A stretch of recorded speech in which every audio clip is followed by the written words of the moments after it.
Hello and welcome back to Stumbling to Eternity, the podcast where we share stories of faith, joy and all the mess that comes in between as we walk with Jesus. My name is Rhiannon and today I am joined by Michael Shorey. Mike is our youth pastor at Highfield and as the head of the youth minster across the city. He joined our staff team only about 9 months ago and he has some fantastic stories of miraculous provision to share and inspire you. So get ready, get comfortable, grab a cup of tea and sit back and enjoy. Michael Shorey, hello. Hello. Hello, it's nice to see you. You too. On your sofa in your lounge. Fancy seeing you here. Imagine that. Can't believe you just waltzed in here. With all of my kit All ready your to kit. record you. How are you doing? I'm good. I love it when the sun shines. Yeah, it's so sunny in here this morning. Do you want to tell us a little bit about who you are and how we know each other? Yeah. So as Rhiannon said, my name's Michael Shorey. I am the head of youth at Highfield. Me and Rhiannon met before I actually started working for the church. Me and my wife started coming to Highfield in October 2022. We weren't husband and wife then, we were just engaged. Yeah. We're in small groups now. Yep. And you only just started as head of youth. Well, like 5 months ago. Yeah. Yeah, it's getting quick. It is. Mm, Is it really 5 months? Yeah. You started in November. yeah, Wow. Yeah. Crazy. I know. Um. It's good. Yeah. So let's just go straight in. Why don't you tell me about your upbringing and where you're from and all of that. Sure. So I was born in Southampton and lived in a small town like half an hour away in New Milton. And then I am from a larger family, so I've got 2 older siblings, 2 younger siblings. I grew up in quite a challenging family dynamic. So my dad, my biological dad, moved out when I was a few months old. My mum met another guy when I was like 8 months old, so there really wasn't much time in between. Fell pregnant with my younger brother. But the man that my mum had met, so my stepdad, wasn't a particularly nice guy and brought quite a lot of issues and drama into the house. As a result, my mum became addicted to drugs. Paul was in and out of prison for armed robbery, drug possession, etc. Our home. I think I do remember my mum being a mum whilst Paul was actually in prison on one of his longer sentences. Is that your stepdad? Yeah, so Paul's my stepdad. And my mum would pick us up from school and we'd have family meals together and things felt normal, I guess. And then Paul came home. And I can't remember. I must have been like 6 or 7 when he came out of prison. And I think he must have gone into prison when I was like 2 or 3. I can't really remember the ages. I was quite young. And then I do remember that life started changing quite dramatically. So mum became really addicted to drugs. Mum and Paul started selling drugs from our home.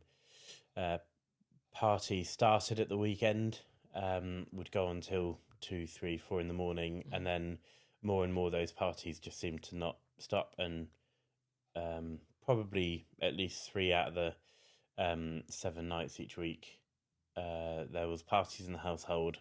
Hard to sleep, a lot of drugs, drunken people. We'd have police raids once, maybe twice a week. And they were a mixture from like just police in uniform to undercover police officers to riot police. I think after Paul... So we had some police raids, I think, before Paul went to prison. And then after, with his conviction of armed robbery, the raids became more... riot police, who came in with shields, and we always had quite an aggressive dog as well. And that was kind of... How old are you then? So that was obviously for not including the gap that Paul was in prison for armed robbery. This would have been, I guess the police raids would have been from the ages of 3, well, up until I moved out at the age of 16. So we had armed police do some raids before, but predominantly it was riot police in all their riot gear. And then once kind of mum and stepdad was in handcuffs, then the riot police would normally step out, and other police officers would come in and actually do the raid. But it wasn't uncommon once a week. Wow. Yeah. So up until you're 16, and then what happened when you were 16? So I'll go back just before being 16. So at the age of 14, well, pretty much from the age of 9, I hated being at home. And I'd do anything to be out of the house. Parents really didn't know where I was. They were high most of the time. So they just assume I'd be in my bedroom, I'd climb out the window and be out, until the early hours of the morning. At the age of 14, I met a guy called Zeke at our local park. And as a result of meeting him, started going to their church youth group. Would get kicked out of their church youth group most weeks for doing something stupid. But what was always amazing is that every time I got kicked out, the youth pastor there at a time called Adam would always give me a can of Coke and a chocolate bar, and he'd always say, I'll see you next week. And so it didn't matter that I'd kind of messed up, if you like, or done something stupid. Yeah, you were still welcomed back. Yeah, I was always welcomed back. And I'm pretty sure he knew that he would kick me out the following week. Yeah. But was always welcomed back into the youth group. After a while, so kind of 15, they started a group called Disciple, which was Zeke, a guy called John T, a guy called Sam, who were leaders, and just invited some of the guys before the youth group started to come and ask some questions about God. And so we started going because it meant that we didn't have to queue up to get into the youth group. That's so funny. Okay. Yeah, and then, but over time, like those questions started to actually sit, and I would think about them a little bit more and maybe ask some questions back. And then I must have been 15. I got invited to go along to church on a Sunday. Actually, it must have been 14 and a half or just before 15. I got invited to go along to church on a Sunday, and I went, and I thought it's an all right place to be, but didn't believe in God at all. And I must have been going to the church for about a year before I actually decided that maybe this God person is real. And it was just the way that, so because of my parents' reputation around where I grew up, I was quite well known of being their son, and I just wasn't trusted. And my friends, their parents would tell them they weren't allowed to hang out with me because of who my parents were. I was always watched heavily wherever I went, where this just didn't happen in the church. And I know they knew who I was because there was people from school who were in my year group at church, and so they absolutely would have known who I was. But they just loved me regardless. No one ever made any comments about who my parents were. Every week I was welcomed into church and invited to someone's house for dinner. And I absolutely love food, so it's the easiest way to win me over. So at the age of 15, I had a dramatic change. I was like, wow, God is actually real. Like, there is no way that this can just be, there is no way these people can just love for the sake of it. Wow. And I kept going back to church as a result of feeling like it was the only place I actually felt loved at all. And then, 15 and a half, maybe a little bit after that, I got baptised. And I got baptised in the sea. And I turned up to tutor group at school the next day, and my tutor was a Christian, and he'd come along and taken loads of photos. And then he put them on the projector in tutor time at school of my baptism. Let's show everyone that you've been baptised. Yeah. That's funny. It was so awkward. But it was also cool. I got to share why I wanted to get baptised. And actually what was really cool was there were some Christians in my class that were absolutely shocked that I'd become a Christian. I just couldn't believe it. The last person they'd expect to become a Christian. And one of them made a comment, I think like a few weeks later, as we started to form a little bit of a friendship over the fact that we were both Christians, and they're like, I knew my God was good. I didn't know he was that good. And that's always stuck with me. Yeah, so then 16, family life was still really hard. My stepdad was incredibly abusive towards me, and at 16 I'd had enough. And I decided to move out after there was a big family argument between him and my mum, and I got involved a little bit. A few days later, they kind of made up and pretty much told me that if I ever hit my stepdad again, then they would just ask me to leave. So I spoke to my social worker from school, and they found me a supported house to move into, which was still in New Milton. Yeah, so I moved out at 16, and again, just one of those times where I was really shown the love of our church, because I was moving into this halfway house. So, and it's set up for people who are between the ages of 16 and 21, who otherwise would be on the street, which means that naturally the other people in the house all have a lot of issues they're dealing with as well. And so it was an okay place to move in to start with, and then soon the guys who lived there realised who I actually was, and they didn't like who my stepdad was, and they kind of started to take out their anger towards me. So I remember at nights where I'd barricade myself in my room and climb up my bedroom window and go and sleep on the beach. Wow. And then I spoke to one of our elders at church, and he just said, like, don't go back there, come back, stay with him. So I stayed with him and his family for a bit whilst they looked at other options, and then they asked me to move in with them. So I lived with them for about a year and a half. Wow. And then I moved in with another family from our church at 18, and I lived with them for about a year and a half. And they were like, they absolutely played that kind of surrogate parent role, telling me that, you know, as a respected person, I have to shower every day. Yeah. And I don't know why, but I hated showering. To the I think point, most teenagers do. Really. yeah. Well, to the point that I knew that Andy would check if I showered or not. So when I go to the toilet in the morning, I'd turn the shower on. I wouldn't get in it. I just didn't want to. So that when he'd go and check if I showered, the bath would be wet, the curtain would be wet. Would it really be that hard to jump yeah, in the shower? although I still smelled, so he knew. That's funny. And one day it's either a psalm or a proverb, and it says, "The wounds of a friend can be trusted, but the kisses of enemies should be denied." And I was like, "What do you mean?" And he was like, "Mike, I'm going to tell you something, and I'm telling you it because I really care about you. Whereas those who aren't honest with you don't have your best interests at heart." It's like, "Mike, you really smell, and you need to shower." Did you listen? I did, yeah. Okay, good. Wow. And even like vegetables, I really didn't eat many vegetables up until this point, and I'm pretty sure he'd ask which ones I didn't like and then put them in the meal anyway. But again, like, out of love and real care, and and I ended up moving out from there because I hurt them quite a bit, and I think there's a lot of stuff that I was dealing with that I hadn't processed, and I really didn't know how to be loved, and I found that quite challenging. But what was great is I then moved into this other person's house, so Aline, and she loved me in a completely different way and helped me manage my finances and bought so many sweets, and I was always in my overdraft. I was going to college, I had income support and housing benefit, and every month would be the same thing.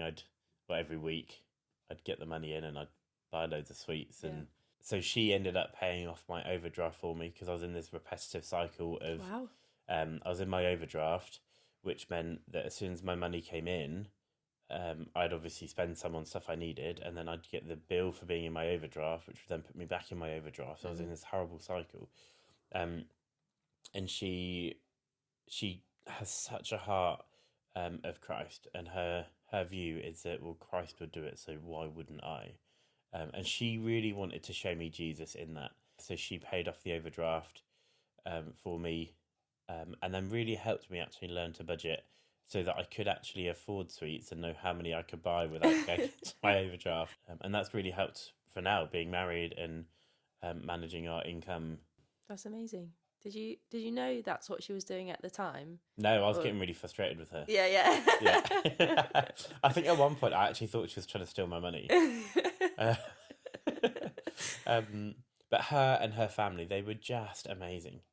And I had a shock when I moved in because where I was living before with a couple called Andy and Kim, I had a TV in my bedroom. And when I moved into her house, she wouldn't let me have a TV in my room. And I was like, I'm 18, I'm an adult, I'm allowed it. But again, actually, like, her reasoning behind it is that it's not healthy to just hang out in a bedroom all the time. And I'm so glad that I broke that habit then of having a TV and relying on the TV in my bedroom. And she just really wanted to provide a safe place for me to live. somewhere that distractions wouldn't be as big of an issue than they might have been if I had a TV in my bedroom. Yeah, wow. And I hurt them loads. I did loads of things to upset them, and out of the brokenness that I was dealing with. But every time they just kept coming back and loving me and reminding me that I was a son of God and they were going to treat me like their kids, which was absolutely amazing. And I really challenged them. So I had a slightly better relationship with my mum at this point, still not great. And they were having a Halloween party. And Aline, and as most Christians do, really disagreed with Halloween and didn't feel that it was a good place for me to go and be around my parents at Halloween. And she really, really struggled as to how to encourage me not to go. So she decided to book me, her daughter, and her onto a weekend away in like Durdledore. So we went to a youth hostel. And again, it was amazing, like that. She just wanted to really encourage me in my faith. Yeah. And I've always liked living things on the edge. And so we were walking at Durdledore, and straight away I jumped over the fence right on the edge of the cliff. Yeah. And she's told me, obviously, now that time she was really stressing out and was getting quite awkward and embarrassed and thought I was going to injure myself. So again, she absolutely knew how to distract me. She was like, right, let's go get ice cream. Yeah. And straight away I was back over the fence. Yeah. It sounds like just like a mother, really. Oh, I to be honest, I mean, yes, absolutely. But I think even more than some, considering I wasn't her child at all. And I pushed her way harder than her children would have ever pushed her. Yeah. But she told me that she was always reminded that how you treat the least in the world is how you treat Jesus. Is that the verse? Yeah. Yeah. Don't want to miss. It's a bit basic. It's not the verse, but it's basic. Yes, there's more Sentiment. context. Yeah. And she just felt really called that as long as I was living with them, to really treat me the way that Christ would treat her. Yeah. And so regards, and I think in me being difficult, there was definitely an element of me really testing and checking, like, if I do this, is she going to leave me? If I do this, is she just going to decide to give up? Because up until this point, well, that was my experience, was that no one actually really cares as long as they're getting something out of it. Or as long as it benefits them in some way. People aren't actually that sacrificial. But she was. And her husband and kids, because they had to put up with me being a douche as well. So how long you were with her for? Until when? So I moved in when I was 18 and a half, and I moved out about a year and a half later. Yeah. So I finished college and then I moved to Scotland. And is this the same college that you told me that testimony about? I left school with no GCSEs, didn't do any exams, didn't care. Life was too full on. No time for revising. I was 16 and I was working at McDonald's because I actually loved my job there. And at lunch, you'd get to have like a burger or whatever, depending on how long your shift was. And so I worked in the kitchen. So we'd put like 5 bits of meat in a bun, loads of cheese, and just wrap it in like a single burger. Now, obviously, people could obviously tell it wasn't the size of a. People are like loophole. You said one burger. So Yeah, exactly. as much as I can, so one burger. Anyway, our youth group was going to Soul Survivor. And I really wanted to go, but being in the summer and where the McDonald's I worked for was, they said I couldn't have time off. And I spoke to the people I was living with at the time, the couple Andy and Kim, and they really encouraged me that being at Soul Survivor would be far better than my job at McDonald's, and that they felt that I should go. So I think I probably should have resigned, but I just never turned back up for work. Okay. I never told them that I wasn't That's coming one way back. to do it, I suppose. Anyway, so I went to Soul Survivor, my youth group, and we went to week B, and they do 3 weeks over the summer. So we went to week B, and then there was an opportunity to serve on week C in the cafe. So I did that, and I did it with the view that I really need to spend time with God, because I really need to hear what he wants me to do, because I actually have no idea. I have no GCSEs, no like tangible skills that I could turn to a job. So I need to do something. So we spent the first week of Soul Survivor kind of messing around with our youth group, not really spending much time listening to God. So I was like, great, that's fine. I'll stay for week 2. Again, a week of not really spending time in worship, but not actually just sat still listening to God. And then after that, they have something called Momentum, which is aimed at students, so 18 and over. But you can be there younger. And so I was like, I'm going to serve on team again because I actually really need to listen to God. So I went back to like the information area and I was like, oh, can I serve on team next week? And they're like, absolutely. But this is the only team, and it was catering. I mean, I do love food, but it was like, it wasn't as fun as the other stuff. It was like 8-hour shifts of just cooking and prepping food. Yeah, no, that's long. Yeah, I mean, now I work way more than that now. Yeah. As a 16-year-old, I was like, well, that's too much. Yeah. I said yes. And actually, I met an amazing friend that we are still friends now, which is like 30. It's not 30 years ago. I'm only 33. Yeah. 16 years ago. Let's go with that. Yeah, that sounds about right. And during that week, again, the week, I spent a lot of time hanging out with friends, meeting new people, but again, not spending the time with God that I had decided to do or desired to do. On the last night of worship, I was kind of really annoyed with myself and not just sitting and listening to God. And so at the last worship meeting in the evening, everyone's kind of leaving the building, the band is still playing, and I just sit there and be like, Lord, like, I'm so sorry that I haven't spent any time with you in the last 3 weeks, like not like proper time. But I really don't know what to do. Like, I have nothing going for me. I don't have any GCSEs. I don't have any skills that I can put on a CV. Like, what am I supposed to do? And I really felt him prompting me, like, go to college. And I was like, no, I can't go to college because I don't have any GCSEs. And that thought of just go to college just kept coming up. And I was like, no, I don't want to go. No, that's not God. And then someone that I'd never met came over and was like, I don't know if this is for you or not, but I've been praying and I feel like God's given me something to come and share with you. And for me, I think this was like the first time like God had really spoke to me in this way. And this person's like, I feel like God's telling me that I need to tell you to go to college. And I was like, no way. And they're like, I know it's really random. It's probably not for you. And so I probably shouldn't have said anything at all. And I was like, no, like I've been sat here for the last half an hour and God's been telling me the same. And I've been like, no, that's not God. That's stupid. Why would you say that? Wow.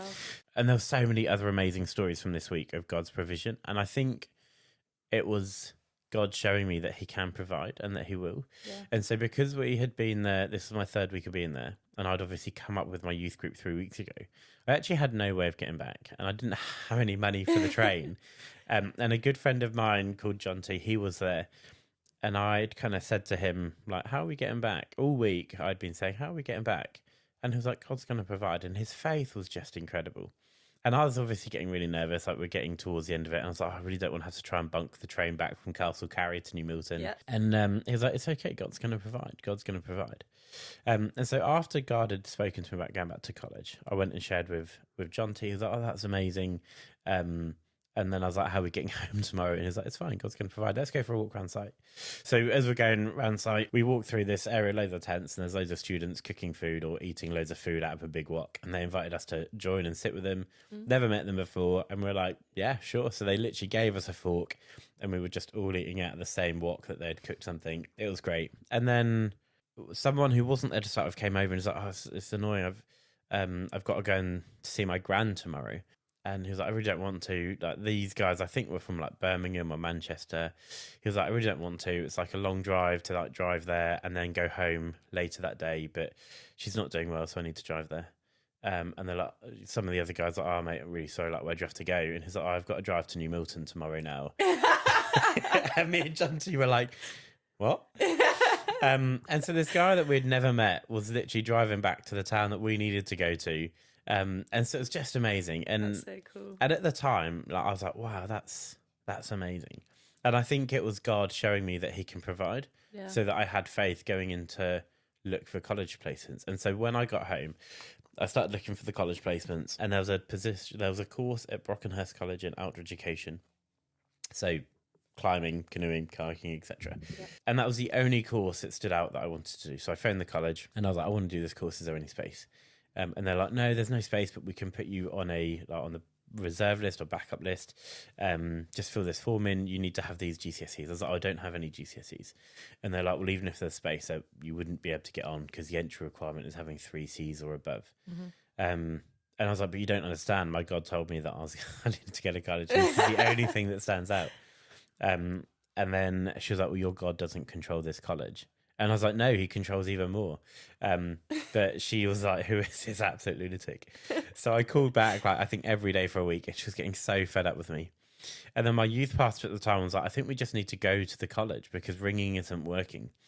So we went to the college, and the receptionist has obviously heard my voice so much that when I stood at reception and said, I want to inquire about a course, she was like, are you Michael? And I was like, yeah. She was like, Mike, there's no space on this course. And as I've already told you multiple times, you don't have the entry requirements to do the course. And at that time, there's this guy that walks past called Ted. And Ted is a course director. And she's like, go and speak to that guy. He runs a course. He is the ultimate authority on it. He will tell you what I've said. So I go and speak to him. He takes me through to this room to have a chat. And I come out 10 minutes later and she goes, see, I told you. And I said, no, I told you. And she was like, what do you mean? And I said, I told you my God told me that I was coming to college. Here's my train pass. I start college on Monday. And she was like, how is that possible? You must have lied. And I was like, no, I told him the truth, that I have no GCSEs, that I really want to do this. And this is the only thing that I think I'd be remotely interested in. And we had a conversation and he asked me, could I afford a train pass, etc. And I said, no. So he went to student support and they gave me a free train pass from Lymington. And I start Monday. And she seemed so frustrated. And then as I walk out, I think my youth pastor, Adam, was like, see, our God is so much bigger than anything. Don't let humans get in your way of what God's calling you to do. And when I started the course, what was amazing is that I thought Ted was just testing me and he was giving me more work than anyone else. And he told me that he had to finalize numbers by November. And that's something about the funding and that not everyone who was on the course at the moment would still be on the course just because they would decide it's not for them or they just couldn't keep up. And he said, although I've let you in now, you do have to prove to me that you can keep up with the academic side as well as the practical. And I was like, absolutely. And for me, this was like that chance in a lifetime of really making something and having a career. Yeah. And so I just thought he was testing me with all this extra work. And it turns out that what he was actually doing was putting me through an NVQ level 2 in activity leadership. And then he backdated it and used that as my entry requirement to get onto the course so that all my paperwork looked in order. And so I was there for 2 years and I finished with a double distinction. Only 2 others in the year or in those 2 years got it. And it was amazing that I wasn't held back by my lack of GCSEs. And what was incredible through that time is that the course itself is funded, but all of the extra instructor qualifications aren't. And I think they were £250 each. And this would be so bad now and it wouldn't be allowed at all. But Ted and I had an agreement that one day a month I'd go and help on his mobile climbing wall and he would just cover all of the costs for those instructor qualifications. And so during the time at college, I became a canoe, kayak, climbing, sailing instructor, got my powerboat license, safety boat license, and all stuff that then when I left college meant that I could start straight away as an instructor. Wow. Rather than having to go and do an apprenticeship first. And this guy wasn't a Christian as far as Not a Christian, no. As a college, we went for a trip in Wales and we were walking one day and I asked him why. And he said that someone one day had given him a chance that he didn't deserve. Yeah. Wow. And he said, I don't believe that what's written on paper is what's the truth about someone. And he said, talking to you, you sounded so keen and so eager to actually make something of yourself and not fall into the same trap that your parents had. Which he said, I felt like if I had said no, then you might have ended up on job seekers allowance and in the same place that your parents were from, or the same issues your parents had. And it was amazing. A few years ago, I actually bumped into him because he lives in the New Forest. It was amazing. We had a really long conversation. And he said that he always knew that meeting me and giving me the opportunity was worth it. Wow. Which was really cool. Yeah, it's so cool. Yeah. It's amazing though that because he's not a Christian and he doesn't know the Lord, but the Lord used him to really make a way for you. Yeah. Yeah.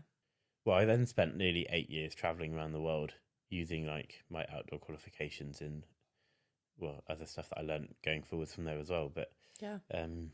Any encouraging stories from that time? Oh, like God's provision is just insane. Yeah. So from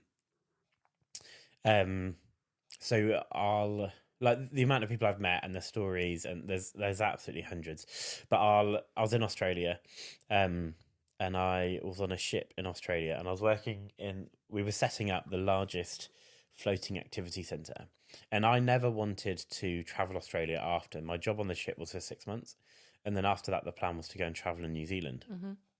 And then as I was flying out, I think I was in Abu Dhabi, and I felt God really prompt me to apply for a tourist visa for Australia.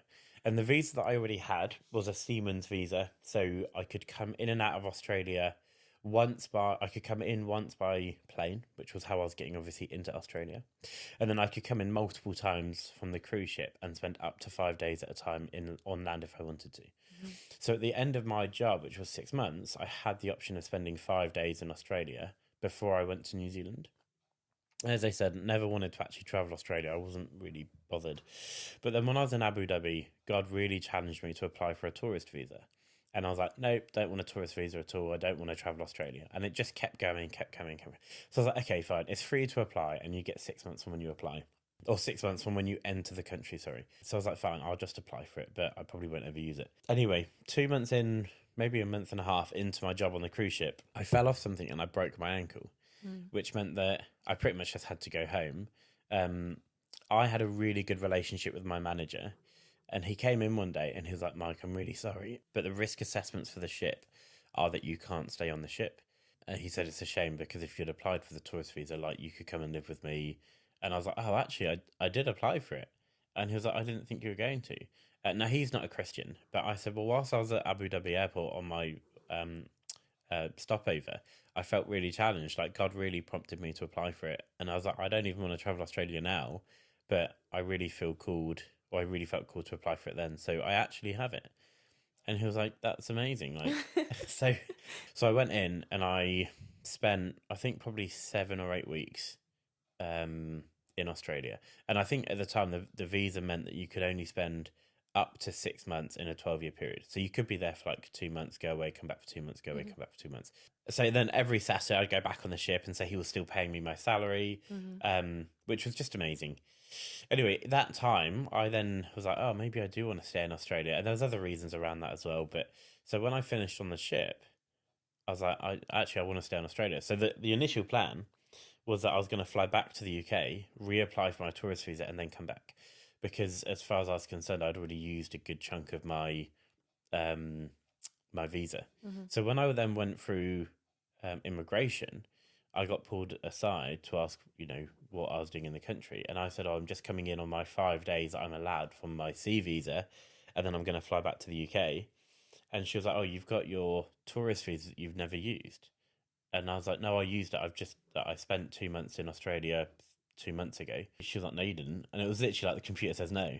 And I was like, no, I did. Like, I've got my Medicare card, which is like, I guess it's like registering for their NHS version.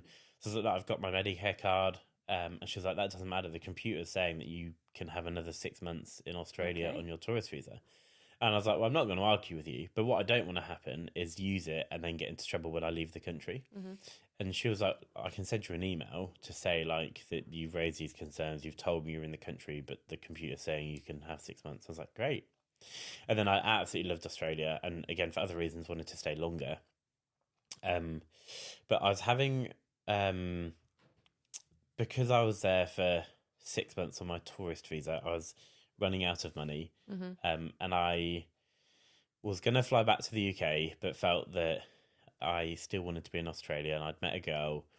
And so we were looking at visas, and I could apply for a working holiday visa, which would let me work for a company for 6 months and then another company for 6 months. But you can't apply for that visa from inside Australia. So I had to go to another country to apply for it. And I was like, I don't really have the money to just go and spend 2 weeks in another country to apply for the visa. But God was like, no, it's fine because I'm your God and I'm bigger than what you can think. And then next day someone comes to church and was like, Mike, I feel like I need to give you $500 to go to New Zealand. And I was like, wow, this is amazing. And then later, I think a week before, I'd met some friends through this girl that I'd liked. And her parents lived in Auckland, and it was Auckland that I had to go to.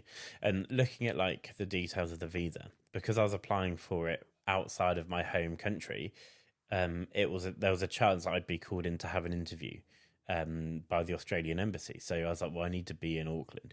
And she was like, and so one day this girl, Kerry, she messaged me being like, oh, just let you know, like, if you ever want to go to New Zealand, like, my parents will absolutely let you stay with them for free, and they live in Auckland. Mm-hmm.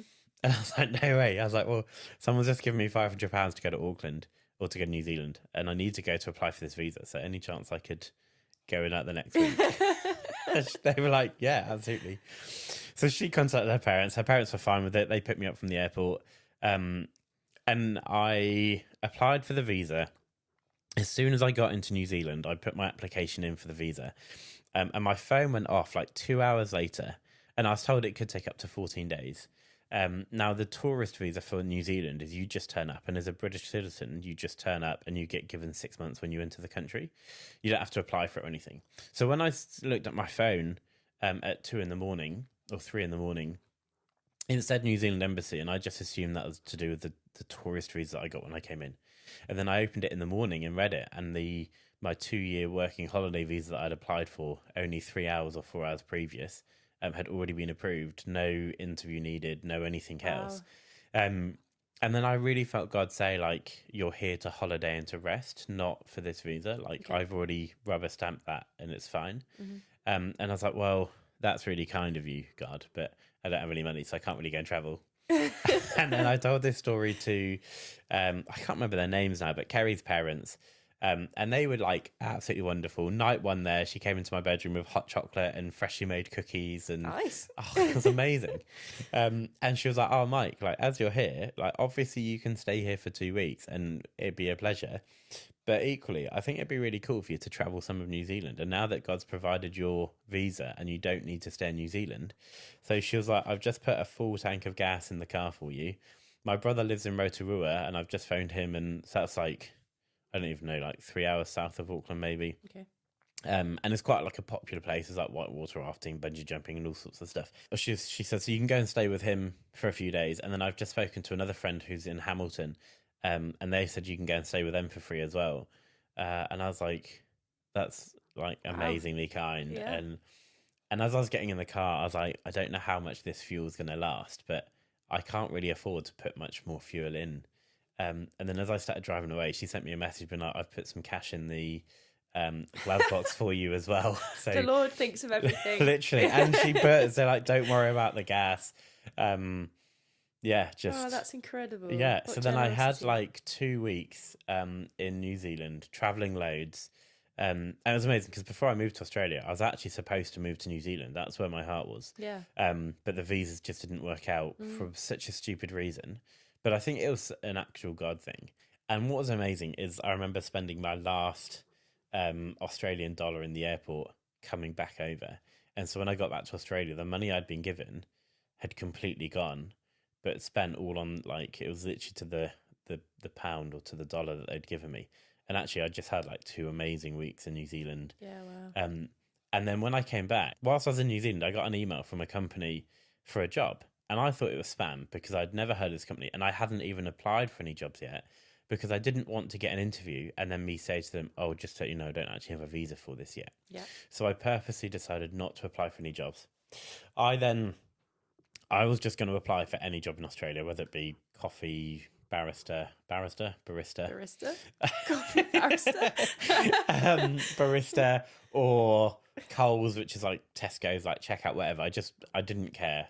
But friends of mine were like, no, like, God is so much better than that, and God's given you a skill set, so don't just take anything. Like, yeah, God's got amen. you. Great. And I was like, well, it's What great good for friends. you to say because I don't have any money. So, but again, like, money just kept turning up. I was living with friends, and it was just incredible. Anyway, I then got this email again inviting me to interview, and I was like, I've literally never applied for this job in my life, and I only wanted a job in Brisbane, and this job was in Toowoomba, which is like Well, the school that was asking me to come for interview was in Toowoomba, which is like 2.5 hours west of Brisbane. It's the largest inland city in Australia. It's really small, but everyone lives on the coast. And then so I go for this interview and I'm like, this is really weird. Like I genuinely have never applied for this job. And then the end of the interview, they go, Mike, we'd love to offer you the job. We're just struggling to find your application because we need to attach it to your file. Can you send it to us again? And I was like, I never applied for this job. And they were like, and it was a Christian school, and they were like really like going for God Christian school. Yeah. And they were like, what do you mean you never applied? I was like, I just got an email from you guys. And I was like, I actually got 2 emails. I got one whilst I was in New Zealand that I ignored because I was like, I don't know who these people are. It's obviously a spam. And then I got this other email inviting me for interview. And they were like, I'm really confused right now. How did you know what times to come? It's like, you guys sent me an interview. And so I showed them. And then I searched their email address and there was literally nothing else there. And they're like, wow, that's like incredible. For the job I was applying for was to help in their outdoor education department, which was actually like another 5 hours west in the middle of nowhere. Okay. But they were really short-staffed and they were really struggling to find Christian staff. They had 4 other non-Christian staff who were sympathetic to the Christian cause. Yeah. And part of the outdoor centre was that every morning the kids would start in prayer. You'd say grace before meals. There'd be sessions each day around whatever you wanted in the Bible. Yeah. And they were really struggling for Christian staff. And so it's just like such a God thing that it was completely within my, like, up my avenue of working at an outdoor centre for a Christian company. How did they even get your email address? Obviously, God was like, Shorey1990@gmail.com. That's so ridiculous. And literally, they were just like, this is absolutely insane because we've really been praying for a committed Christian to come into our team. And they're like, you definitely didn't apply for another email. I was like, I didn't even want to work in Toowoomba, let alone where the other place you've just told me is. Like, I wanted to be in Brisbane. And they're like, why did you come? I was like, well, I prayed about it and I felt like it was right to come and, see another city. But wow. yeah. And so you took it? So I took it. I probably should say that one of the hardest parts in Australia was I was engaged to an Australian. And then during this job, she rang me up one day. She was like, Mike, I love you, but I can't marry you. And just hung up the phone. And that really broke me. Wow. But what was incredible is, again, it was one of those like defining moments of my Christian faith, of how God spoke to me. And I was out in Australia, literally like no phone reception. And my go-to is contact a friend. And I was walking around outside being like, Lord, like what on earth? Like you've called me to Australia.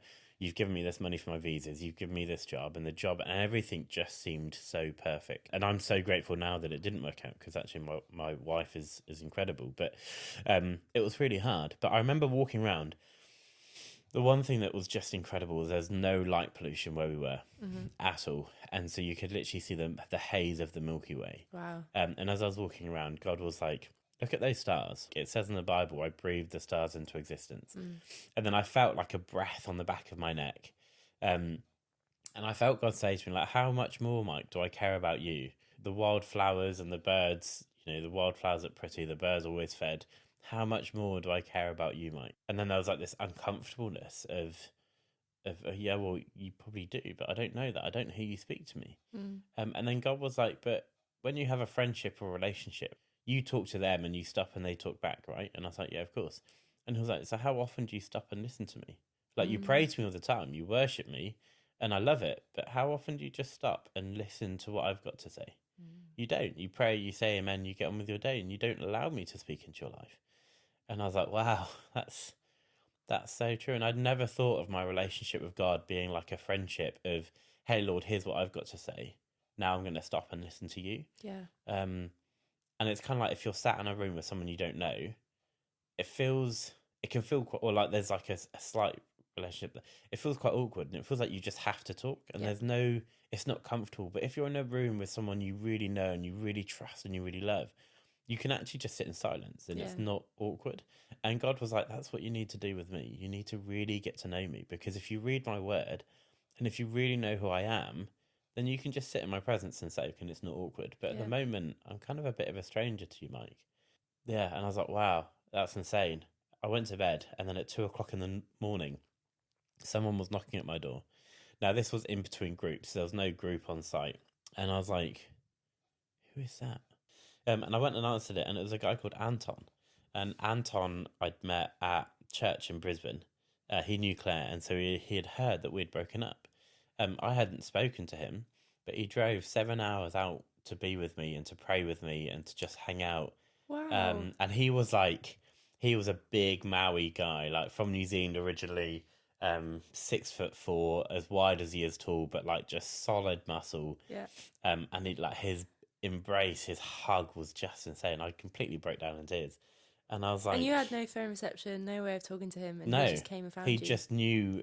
I don't know. He obviously asked someone where I was, but he just knew that I was out in the middle of nowhere.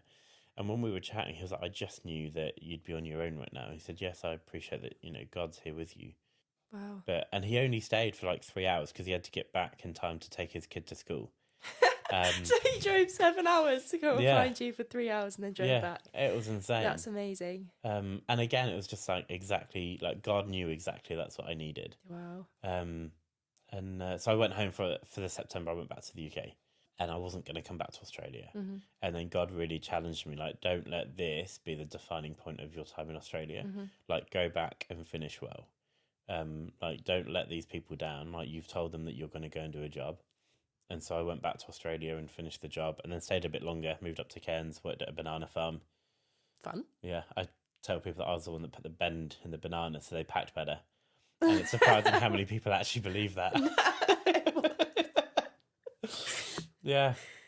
Even in Australia, so up in Cairns or Tully, which was where the farm was, like God was so good to me in that farm. Yeah. As a backpacker, there are 2 jobs on the farm to do. And most people who want to stay for a second year for their working holiday visa has to go and do 3 months of agricultural work. Mm-hmm. And so most people go up to the North Tropics where all the fruits are grown and just work on a farm for 3 months. Mm-hmm. And it's not fun, and it's really boring, and it starts at 5:30 in the morning or 5 in the morning, and you finish at 3, so you get a good afternoon. But it's hard work. Yeah. Rather than the farms going out to find all these stuff all the time, they just say to the local, like they'll have a deal with the local backpackers hostels to say, look, if you want to find someone to work for us, then you can do that. And as long as they stay at your hostel, we'll keep them employed. But if they leave your hostel, we'll fire them. Mm-hmm. And so it means that the farmers don't have to look for work, and the local hostels are always full. Yeah. Because everyone wants to go and work there, or needs to. So I got this position on a farm, and there's 2 jobs. One, it's really sexist. Women work inside, and they're on the conveyor belt. So the bananas come in on the truck, and then they get cut up and boxed. And that's the women's job. And the guy's job is what's called humping. And it's horrible. And you literally walk around in 2s, or like there's a whole load that go out on the trailer. And then you work in 2s where one of them will cut down the tree, and then you have to catch it on your shoulder and then hump it over to the trailer where you pop it on. And you'll do that for 8 hours a day. And the banana's weight can be between 70 and 100 kilos. Wow. Which is why it's only really the guys that go out and do it. Yeah. And I was expecting that'd be my job and that'd be fine. I was in Sydney before going up to Cairns, and my flight was delayed. And so I didn't get there on the Monday when all these new starters were starting. And I got there on the Tuesday. So I missed the initial induction, which actually was incredible, because then my induction was done by the owner of the company rather than just one of their managers. And as we're driving around and he's kind of showing me the site, he was like, Mike, it sounds like you've actually got half a brain. And so my job for the 3 months there was put in irrigation. And 2 days every week I was in a shed working with chemicals, putting them through the filtration system to help the bananas grow bigger. And the rest of my time, whenever certain paddocks of bananas were getting watered, I just had to walk around them and fix broken pipes, and which was really hands-on, really practical, and I pretty much worked to my own schedule. And it was so much better. And then normally, like, there's just no working laws really, and if you mess up or if you're not reliable, you just get fired. I ended up breaking my hand, and I was like, oh, that's the end of my farm job. And I phoned up the guy, and he was like, look, Mike, take the week off. And actually I had such a small break, and within a week I could be out of the cast and just in like a support. I was able to go back to work. Wow. And then I had an issue being a Christian, working or living in the youth hostels wasn't particularly pleasant, because my room was in a room of 10 other guys and girls who would be doing all sorts of stuff all times a day. And I'd met this family through church that I was going to in Mission Beach, And they were like, it was really random. The woman came up to me one day after church. She was like, Mike, I feel like you're going to come and live with me and my husband one day. I was like, no, that's fine. I'm living in the backpackers hostel. 2 or 3 months into that, it became quite tense at times being a Christian and living alongside some of the other guys. And for a few reasons, I decided to actually move out of the hostel. But as a result, I thought I was going to lose my job because the agreement between the hostels, etc., are that as long as I stay in the hostel, they get the job. So I moved in with this family. And as I moved in, she was like, I told you were going to come and move in with me and my husband. And they were like amazing. I then phoned up the guy at the farm again to be like, look, I don't know where I stand with you and for job because I've actually moved out of the hostel because of this reason. And he was like, well, he said, I know that I have an agreement with the hostel to say that if you stay there, you have the job, and if you leave, you don't. But actually, you're not doing a normal backpacker's job, so fine, you're fired from your backpacker's job, and I rehire you just as a worker. And I was like, amazing. He's like, can you get to work? And I was like, yeah, the guys that I've moved in with have a spare car and said that I can use it every day for work. That's amazing. And he was like, great. He said the benefit is as well, you get paid an extra $1 an hour for not being a backpacker. And I was like, this is just amazing. Like all of these things that should have happened just didn't. And it was amazing to then like share that with the friends I still had from the backpackers. And they were like, how have you still got your job? And I said, well, there's two things. I spoke to the guy, but also I serve a God that is so much bigger than us as humans. And then I came back to the UK a few months after that. Wow. But God's amazing, isn't he? That's so amazing. He is amazing. And he's like so many steps ahead of us, or like when we're sat there worrying about something, God's already like, it's all right, I've got it sorted. It's so good. I could literally talk for hours about the blessings of God and the provision and just everything happening at the right time. Yeah. I mean, I would love to, but this podcast is going to last. Maybe we'll just do like episode 2, part 2. Part 2. But I want to talk about you coming back to the UK and how you got into youth work. Yeah. And then obviously you didn't for a while, and now you're back again. So like, could you briefly, I suppose, tell us that story and then talk a bit about how you ended up at Highfield and how God called you into that? Wherever I've been, whatever church I've been involved in, I've always had a heart for young people and for young people knowing Christ, and actually knowing the real Christ. I think sometimes we kind of get quite washy with who God is. Yeah, I've always had a heart for young people and for them having a real relationship with Christ themselves. So when I came back, I started looking at paid youth work positions, and I got a job in Dartford as a youth leader or youth pastor. It was amazing. I started in September 2016, I think, and it went really well to start with. And then over time, I realised that there was an issue that I was having with one of the elders. These issues went on for quite a while, and I'd spoken to the other elders, and they were like, yeah, we don't think it's right. We think it will cause more conflict in the eldership team if we challenge this. They're quite strong-willed people, so we suggest that you just kind of ignore her. And I was like, it's just not possible. So I left really battered and bruised from working in ministry. It was my first paid job within ministry. And like I said, I love working with young people, but I decided, it's not for me. If this is what working for a church is like, then I don't want to do it. So I went back to outdoor education. I moved to a management job in Essex and moved around a bit after that, but then took a break for about 6 years out of youth ministry. And I still had a real heart, and I served occasionally on some youth teams, which was amazing, but it just felt that paid position wasn't for me. Anyway, jump forward to 2022. Me and my now wife started going to Highfield Church because we wanted to get married there. My wife's a teacher at the primary school. And when we were looking at getting married, I said, what's one thing that is really important to you about our wedding day? And for her, it was getting married at Highfield. And because they go to a service every Thursday, she was counted as a regular member of Highfield congregation. And so we were allowed to get married there, which was great. And so we were like, well, let's go along to one of their services. Let's see what the church is about. And mine and my wife's church upbringing, although both committed to Christ, we're both from quite different churches. And so we thought, this is going to be really hard to find a church that we both really like. And our first service at Highfield, we were like, oh, wow, we actually love it here. To the point that we didn't ever try any other services because we felt really welcomed, really cared for. The teaching was great. The worship was good. Well, great as well. Not. Anyway, great. Moving on. Average. The worship was great. The teaching was good. And we started to settle in the church. Must have been like March, April time. They started advertising for a youth pastor. The current, Tim's moving on, and as you all know, and I'm in a small group with Rhiannon Nicholson. You looked at me like, is that your name? Yeah, that's my name. Rhiannon Nicholson, and Tim Taylor. And so me and Hannah heard loads about the recruitment process. I wasn't interested in the job, and I did joke, maybe it was part-time. I didn't want to give up the outdoor stuff that I was already doing. Anyway, jump forward a few months. Me and Hannah went to New Wine. And we went because we just really wanted to get to know our church family better. And it's far easier spending a week camping than the 20 minutes after a Sunday service. So we went. What? No, yeah, it's true. So we went, and Hannah's not a massive fan of camping, and she definitely had her full by the time we left. But that's why you had to buy all of the kit. Our tent is huge, and our airbed is the actual size. If you've got a double bed at home, that's literally the size of our airbed. It's basically just a bed. Yeah, it's got a headboard in it. It's great. It's so comfy. Yeah. I say it's because of Hannah, but I'm the one that bought it. Yeah.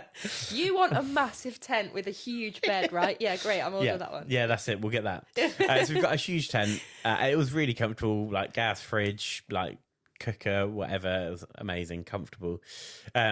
Cold cider every night. Yep. Anyway, on one of the nights there, I can't remember what it was, but they were calling certain people forward. I love prayer, and I was on the prayer team at New Wine, so I went forward a lot to pray for people. And this one night I went forward to pray for some people, and I felt God say, take off your prayer lanyard or hide your prayer wristband.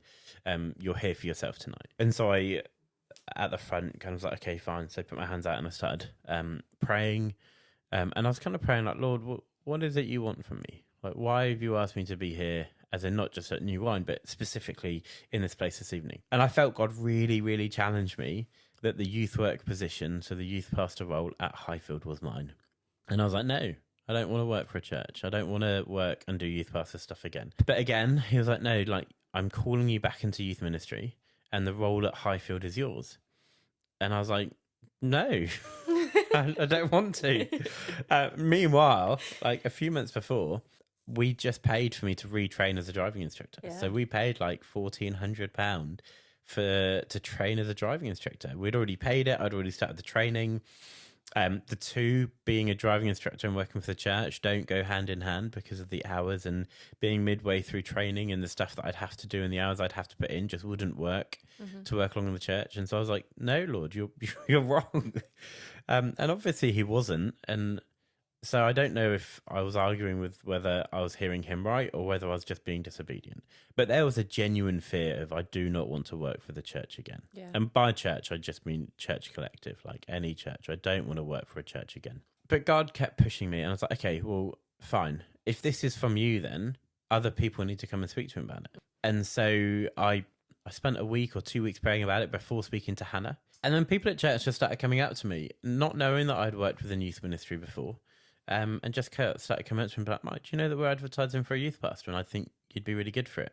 Or people coming up being like, Mike, have you ever thought about joining our youth team? And these are people that I just didn't really know that well, but just kept coming up. So then me and Hannah I spoke to Hannah about it after a small group night, actually on the way home from small group. It was the night that the second round of applications were closing. So the second time they'd gone out to advert. And me and Hannah, we spoke about it on the drive back, and Hannah said, well, why don't we do this? If they don't take anyone to interview from this second round of adverts, then maybe we'll start having a conversation with people in church about it. So we spent a bit more time praying about it. And then the following week, I was at church, and I think it was actually Rhiannon from the front. You were like, right, go and just pray for people for their weeks. Okay. And so I walked across the room, and I went and I prayed with Mark Povey. And I was like, Mark, can you just pray for work? And he was like, because at the time I was self-employed teaching power boating and stuff whilst I was training as a driving instructor. And he was like, have you not got enough work? And I was like, well, there's another potential that I feel God might be calling me into, but I don't know. So can you just pray about it? And he was like, yeah, no worries. And as he was about to start praying, he was like, actually, can I just tell you about something? I was like, what? He was like, do you know that we're advertising for a youth pastor? And he goes, I don't know what they're doing now because they close the applications on Wednesday and they're not taking anyone to interview from whoever applied. So anyway, that's probably really random. Let me pray for you. And so he prayed. And I was like, oh, Lord, okay, fine. I get that you're pushing me. Yeah. And I went back that night and I was like, but Lord, like I've been really hurt before, but Lord, this happened, but Lord, this. And then he was like, but you've been in this church for a year. Like, surely you've seen that there's good leadership in this church.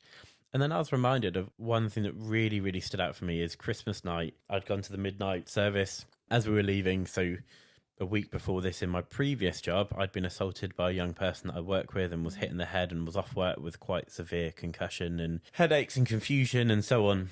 And as I was leaving, Mike Archer asked me if I was okay. And I said, oh, yeah, okay. I've got concussion. I've been assaulted at work. I'm struggling a bit. And I fully expected, and I would have been absolutely fine with him being like, I'm really sorry to hear that. I'll be praying for you. Mm-hmm. And I expected that would have been fine. Like, it's now 1:45 on, Christmas morning. Yeah. And he's got to get up again and lead another service and would have already been knackered just from Christmas. But rather than him saying that, he pulled me to a side. He asked more about it and he prayed for me there and then. And every week I went back, he remembered everything I'd said to him the week before. And he asked me everything about what I'd said to him the week before and asked me how I was and if there's anything the church could be doing. And in that was just like, wow, there is such a pastoral heart amongst Mike, but also amongst the church. Yeah. And that was great, deciding to be part of the church. But then God really reminded me when I felt him calling me to actually go and be proactive about asking or seeking about the job. God was like, but you've already seen the pastor heart. You've already seen all this stuff. Like, you've been part of the church now for nearly a year. So all those things that you're scared of, well, sure, it's going to be different working for the church and there's a different type of relationship. But the heart of the executive pastor, the heart of the vicar, the heart of the team is still the same. And so I messaged him, who was the youth pastor, and me and Hannah went and had like an informal chat. And I asked him about, what's the leadership like? How do they manage you? All these things that I'd struggled with before, been really hurt by before. And I left that being so encouraged about the role. So the following week, I met with Mike and Kelly, and very informally, I hadn't officially applied for the role yet. We just met and had a chat, and kind of they got to know me a bit better, and I got to know them a bit better, which was really nice. And I think we met for like 3.5 hours on a Wednesday night. And I left that again being really encouraged. And so I then formally applied for the position. And then I went through the standard kind of actual interview. I had to deliver a small group, do a presentation, then the interview. And then I got invited back the following week to preach at their youth worship night.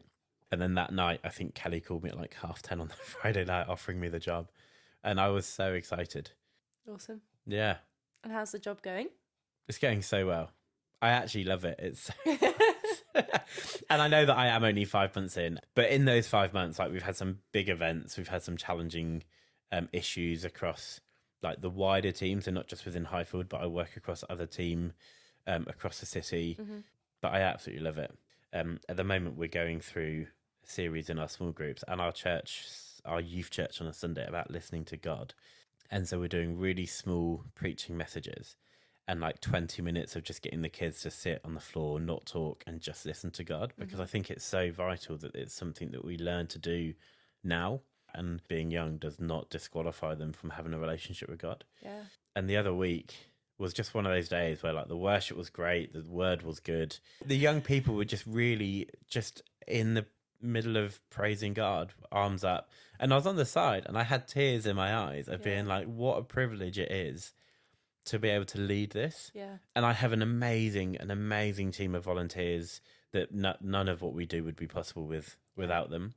And it was just such a humbling moment, stood on the side being like, wow, Lord, like, I'm trusted with leading this, and seeing these young people stand next to their friends, hugging their friends, worshipping you, praying for each other. And then we did a call for, if they felt they'd been a bit dry or not really following God properly, and like 8 young people came forward. And again, I had to go stand on the side because I had some tears again of just amazing to see what Jesus is doing in our young people. But what an amazing privilege it is to be able to lead that. And incredible because he's prepared you your whole life for that. Yeah. Like, he's been, the way that you came to him just means that you have such a heart for seeing these guys come to him too, and that's just amazing. Yeah, absolutely. And such a heart for the young people that I said earlier that they have a real relationship with God. I say often that God doesn't have grandkids. Yeah. You can't be a Christian because your parents go to church. Yeah. You be a Christian because you believe in God. You believe in who Christ is. Yeah. Well, that's so amazing. It's been so encouraging talking to you. Just thank you so much for sharing your story, and I'm sure it will be a really encouraging testimony to all the people that will listen. So yeah, anything else you'd like to share? I think just trust God. Like, he genuinely has our best interests at heart, and even if he's saying no to you, like, that's still an answer. Yeah. I think sometimes we pray with an expectation that he's going to say yes, and if he doesn't, we get upset about it. But no is also an answer because he cares for us. And in hindsight, I think we always realise that, but in the moment we don't. Yeah. Well, I'm just going to pray for you, and then we're going to wrap up. Heavenly Father, I thank you so much for how your glory has just been so evident through Mike's life. I thank you for how you've used his journey, his story to bring glory to your name. And I pray that would be the case for every day of his life to come. I pray particularly for the youth work, that you would bless everything that Mike turns his hand to. And Lord Jesus, would you draw these youth into deeper communion with you together, and may each of them know the love of God, their Father, personally. Amen. Amen. Cool. Well, Thanks. that's it for today, and see you next week.